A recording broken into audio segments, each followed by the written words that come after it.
think that now you're looking towards again the Gragas was left open in draft, right? It's that change, but also answered by the Diana. We talked about it potentially being taken away, and I like that this is an interesting change in priority coming through, trying to give that comfort pick potentially towards Reza Therapy Session or something, perhaps that pocket pick we've not seen before, but we know it's going to happen now. And of course, Camille, the other real top matchup that is going to be great, I think, into that early pressure to match the Gragas. The big thing that Gragas gets you is you can play Gragas in 3 different roles. Yeah. Maybe 4. You can absolutely play Gragas anywhere, so this gives no information away. Contrast, with Diana Camille locked in, it is very clear that there's going to be a ton of dive already, and you're probably looking for characters that can deal with that kind of aggressive pressure. It looks like we're going toe-to-toe. Duelists locked in both sides. Team Queso take the mechanical challenge and say, we'll fight that. You're going to get Lee Sin back in the jungle and a Fiora in the top lane. I'm very excited to see that Fiora-Camille matchup. I'm sorry, I'm about to pick Jinx inside. Am I meant to be debated or look at some crazy ADC pick coming through from Joyce Gags right Jinx now? No, they will leave through the Braum and the Vi. I think this is more smart in terms of course, locking in that stable defensive more capability when it comes to the support pick and Braum. Vi as well, going to have that initial engage to help alongside Camille and Diana coming in with a Moonfall. But I really think that when it comes to that team toe-to-toe fight, it is realistically and should go in favor, I think, of Team Queso. Of course, if they get ahead, that is going to be a quite dominant composition. But when you look at it from the opposite side, if they actually fall behind Team Queso, apart from albeit Lee Sin, who wants to try create those advantages early on, they are going to be fairly squishy depending on how also the Gragas and the Fiora builds. Yeah, so both these teams have gone for duelist compositions, which, like you're outlining, basically means that it comes down to the fighting. Whoever gets an early lead is going to roll. The differences between the two teams are a priority towards CC out of Team Queso that I think does give them an edge. You can look for those explosive casks and the gold cards out of Ruiz and Memorized to define the team fights during the mid-game.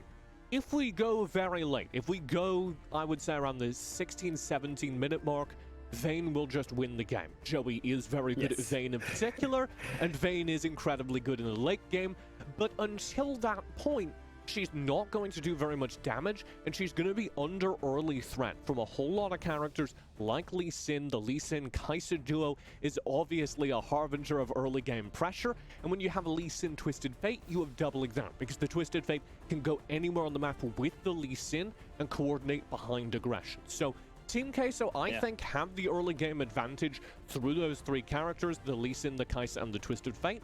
If we go late game, Vayne probably wins it in favor of Therapy Session. Yeah, you're looking towards those souls, right? Joey Sky is really coming online. My concern, though, now also is Vayne going to get funneled resources like we saw in the past to find that late game potential all that much quicker, because we saw that come through from the side of the Vi in that jungler for Therapy Session, try to roam down towards the bot side, make those plays around that first Scuttle Crab, and of course be there, of course, towards that mid side. Again, it all also is similar to that PC almost meta where you look towards the end of that first Scuttle Crab, that 3-man dive in terms of mid, support, jungle in towards the mid lane, and allowing the mid lane to roam elsewhere to impact the map. Something that is going to be even more impactful here in this second match, because you're running a Twisted Fate which relies on that first level 5 gank coming in. You see a lot of priority towards this bottom lane during the early game, and that's why Anders is roaming down here. We've also got a path heading downwards from this Vi. So expect early ganks here from both junglers, and Ibuchichi is demonstrating why. You have this Vayne who's incredibly weak during the early game, takes multiple autos to kill a single creep. It's just a rough time. And so Ibuchichi can just shove this wave under tower over and over again. And it's going to create opportunities for what you were talking about, this fight right here over the Scuttle Crab. But now also it comes 4-man priority towards the bottom. Twisted Fate locking the gold card to Roma, trying to go straight onto the dive to Ruiz, and there's 2 manning him down. Yes, they may lose the Scuttle Crab, but they take first blood. They will not secure it away, though the Scuttle Crab will go over. So Vision handed over to Team Queso, priority back inside bot side. Joey Skaggs, of course, going to be sat under the turret, but a gold again back goes towards the Diana, the assassin, who should be allowed now this moment to roam around and still equalize that scuttle towards the top side. Yeah, a big opening kill found as well because it denies one of the major power spikes for Twisted Fate. Twisted Fate is going to be more of a gold card character with the death now. The big spike is around completion of second item. Typically, you're going to go Rod of Ages first item. That's what Ruse is doing. And then into Lichbane, Rabadons, or RFC. With a death on the board, that second item, the expensive magic damage item that normally brings Twisted Fate to his scariest point of the game, is going to be delayed, and they're going to keep bullying him. They're going to knock him out of the game entirely. You've got to just be building RFC and try to land gold cards at this point. You're not going to be playing the game as a damage threat, and that's a big win for Therapy Session.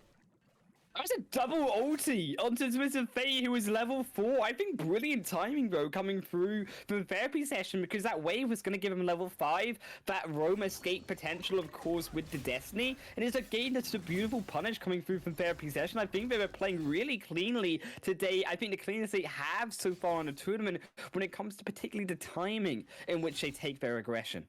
And there's a bit of a mistake there on the flip side. Yes, Therapy Session played it really well. But also Team Queso should have predicted that repeat gank was going to come. Ruiz is down his flash, he's vulnerable in the mid lane, he's behind on items. That's where the focus is going to go. So it's a little sloppy, frankly, from Memorized and Anders, who were in the area, to not be within striking distance to defend their mid laner. And that's something they're going to have to clean up coming into Horizon.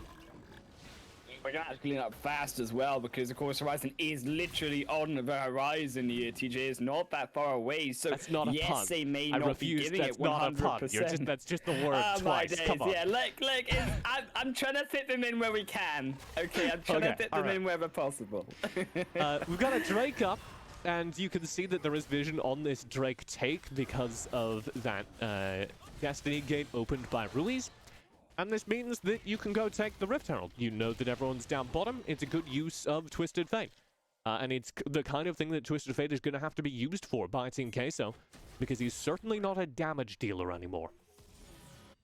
Indeed, of course. Unfortunately, Twisted Fate going to be more used towards that vision, I would argue, in terms of the Destiny. They look towards taking it top side. They should be able to at least grab themselves one turret here, though, TJ, when it comes to, again, that rotation, that prize in terms of putting gold, of course, right into the top side, but trying to funnel in resources towards the rest of Memorize. But now, instead, you see equally resources being put onto the Vayne, leaving those turret plates solely to the AD carry, and actually funneling, of course, that gold in towards them. Right, the pick almost onto Androzade, puts him so low, but crucially, he stays alive. And this is really important for tempo. A lot of people don't know this. The Camille Hextech ultimatum ends if the Camille leaves it.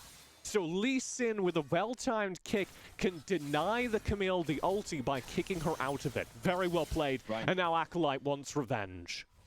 Oh, but no, not going to find the stacks. He does get himself away to hookshot, of course. It is so hard to lock down a Camille if you cannot see her away. But in the mid lane, there's going to be that pressure. So where does the Rift Herald get used now? How do you control lanes if you're Team Queso, TJ, to allow that win of objective into the Cloud Drake pressure next? So the thing they have on the board right now is they did actually win out the gold trading around that turret trade earlier, because they got first turret break. And all of that gold went here onto Acolyte. So two things are happening on the map right now. Focus on the Acolyte is the first thing, as the Therapy Session are going to try and knock him out of the game.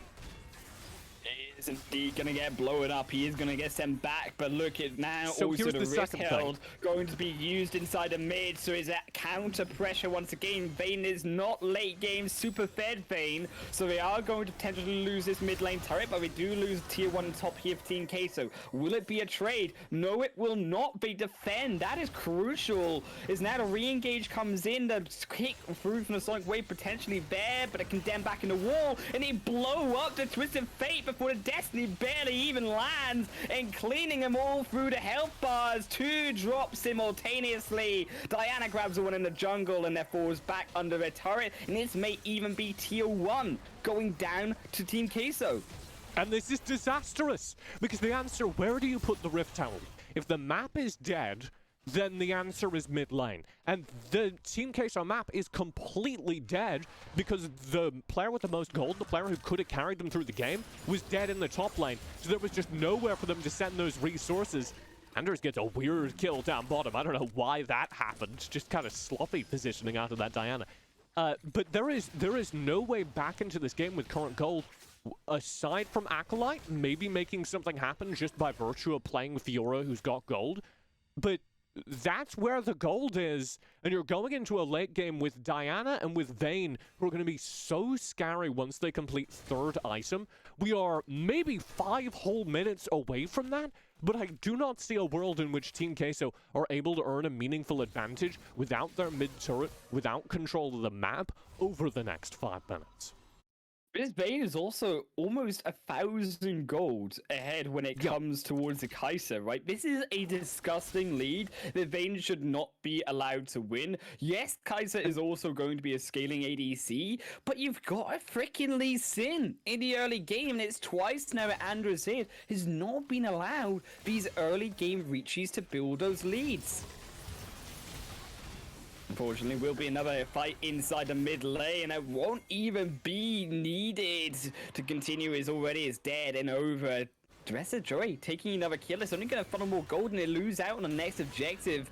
TJ, this looks really dire when you decide a Team Queso, because they've not even got priority inside the Rift. They may lose 2 objectives at once. Where's Ruiz going? Oh, he's going in. He's trying to kill out. He's trying to execute away. They jump back in. They reset a Drake, but they destroy the Lee Sin. This is so weird. Coming through from Team Queso, they cannot decide what they go for. The Fiora's mid pushing, Twisted Fate in bots, and they're trying to take the freaking Drake. I'm so confused. Imochichi is dead. Ruiz is back in his face. So they've lost hope. For some reason, the Hopium destruction has happened.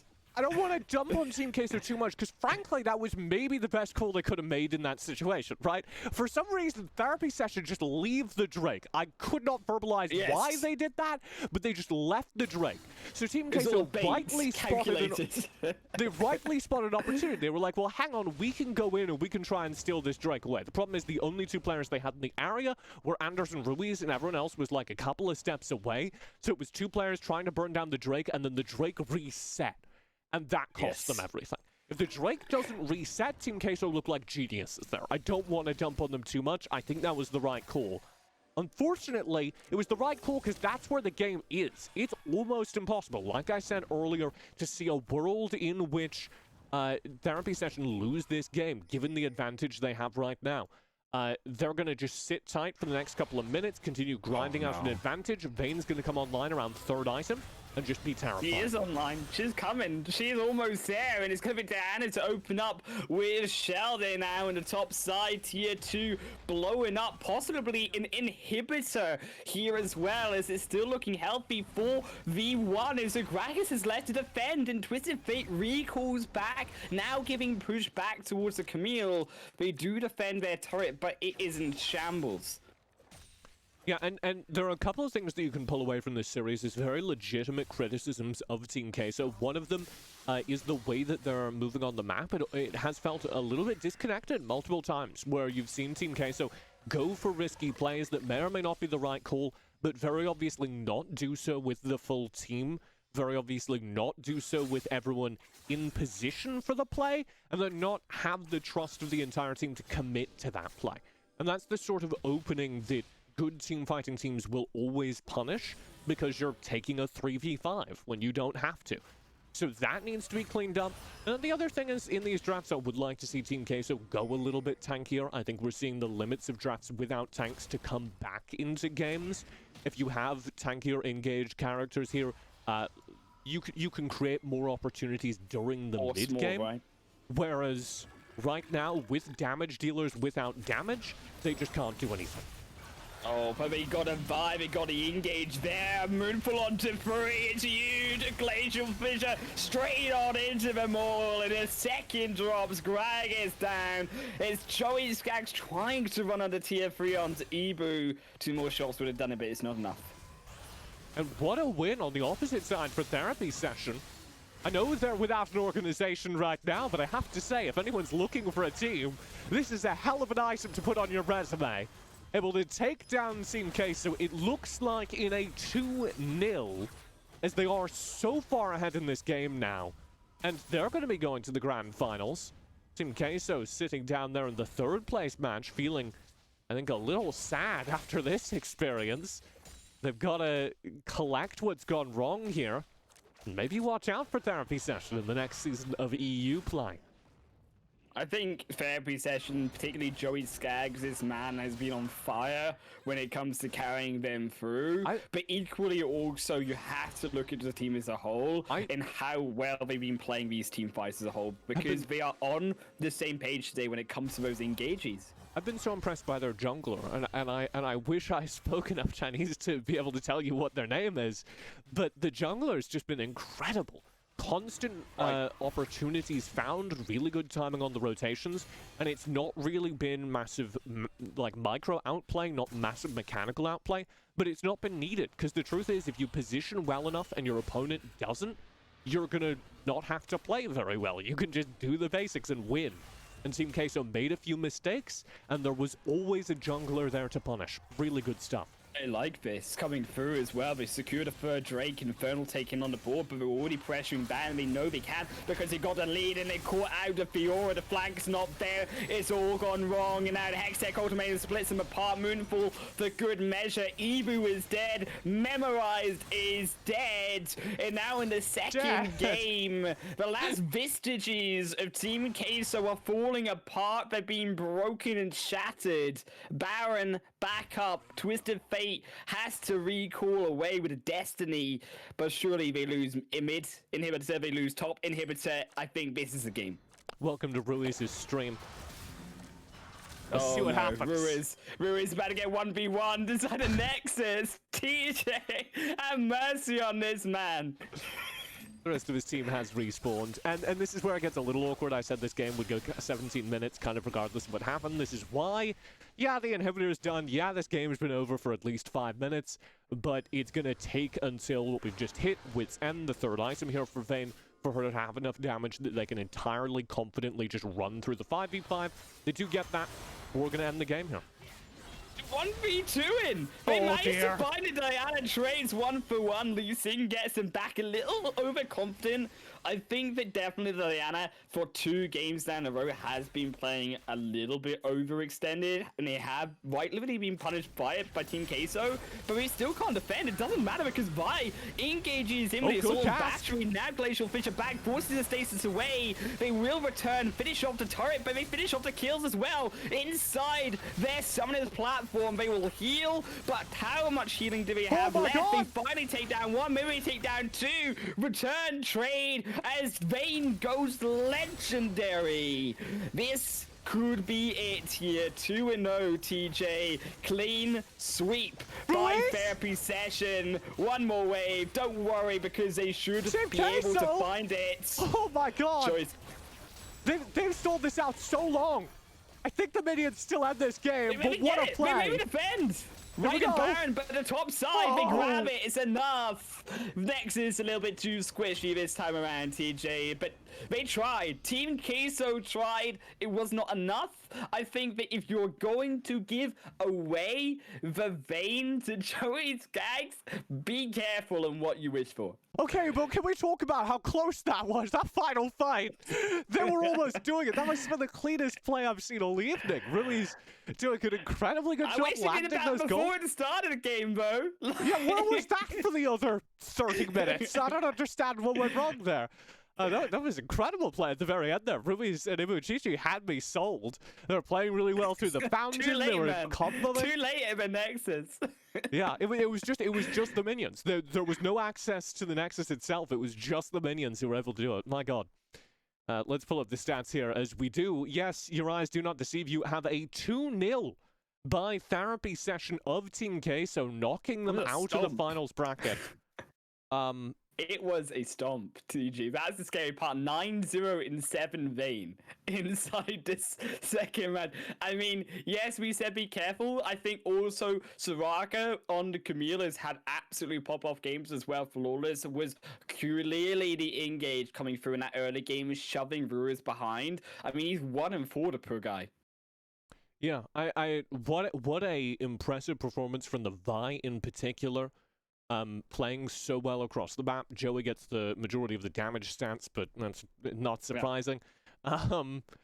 I was very impressed by the map play from this Vi. I was very impressed by the way Therapy Session played overall as a team. Team Queso, some communication issues, frankly, it looked like to sort out. They play well, they're incredible players, but some of those communication issues around major objectives got punished tonight and will get punished at Horizon as they do go as EU's representative. Yeah, they'll get destroyed if they make these type of mistakes. I think on the international stage, you've really got to clean it up. As much as this might have just been a scrim for them, well, they got 2-0. They got claps here in this first series by Therapy Session. I think no one really saw it coming, quite frankly. When you look at the polls, of course, it was, 37% really for Team Queso, and I think single-digit percentage of actually the rest of Therapy Session even making it out against them. So this is a big shock win. Nevertheless, I think that also when it comes to Team Queso, they need to really be respectful of the more the macro game, because I think that's where they are falling behind in terms of these matches, and it's where they also fell behind, in fairness, in those games in previous tournaments before. It's something. Oh, I saw it. I see it. I'm trying so hard. How do I get this angle right? Just scroll right in onto TSM. We don't need to see Team Queso anymore. Okay, ladies and gentlemen, unfortunately, I do not have this set up properly, so we're going to go through this bracket one step at a time. Because Team Queso have just beat TSN, TSN advanced to the grand finals. That'll be tomorrow, October 21st. And Team Queso are down here on the lower bracket. Where are we? We don't know where we are. We're good. And then the second match today is going to be SMB versus Rick's GG. And you won't want to miss that when we come back in just a moment. We're holding on. We're doing fine. I'm a pro. I'm really good at production. Any final words as we go to break? I think we need a break. All right. We'll be right back. Game number 2 of our EU Wild Rift series tonight, presented by Purge. You can, of course, find them on Twitter at Purge Tournament, or in their Discord where all those tournaments are promoted. You can find that by writing !Purge in the chat. Thank you so much for watching. My name's been TJ. That is Highland Wolf, and we'll be right back with game number 2 after a brief break.